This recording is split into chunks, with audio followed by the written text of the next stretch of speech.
أبو تريكة هو الهداف التاريخي للنادي الأهلي في كأس العالم للأندية. الأهلي على أعتاب المشاركة في كأس العالم للأندية في أمريكا بالنظام الجديد اللي بيضم 32 فريق لأول مرة. تعالوا بينا نشوف تاريخ الأهلي في كأس العالم للأندية وشوية أرقام وإحصائيات كده.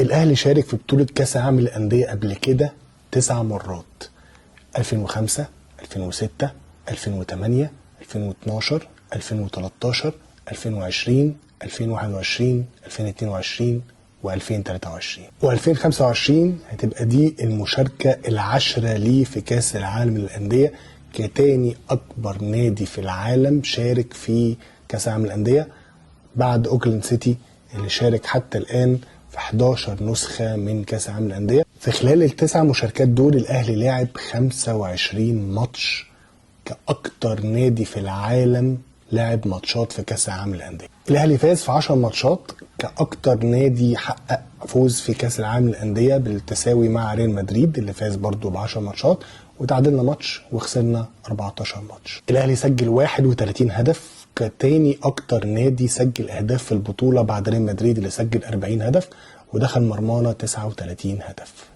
طب مين هم هدافين الأهلي في كأس العالم للأندية؟ يظل أبو تريكة هو الهداف التاريخي للنادي الأهلي في كأس العالم للأندية برصيد 4 أهداف. يجي بعديه فلافيو وأحمد عبد القادر وياسر إبراهيم وحسين الشحات وعلي معلول برصيد 3 أهداف. والشحات على فكرة شارك في البطولة دي مع فريقين مختلفين، مع الأهلي ومع العين الإماراتي في 2018. اللعيب الوحيد اللي لسه عنده فرصة إن هو يعادل رقم أبو تريكة أو يعديه هو حسين الشحات لو سجل في النسخة دي. أكبر إنجاز حققه الأهلي هو حصوله على المركز الثالث 4 مرات قبل كده في 2006 و2020 و2021 و2023.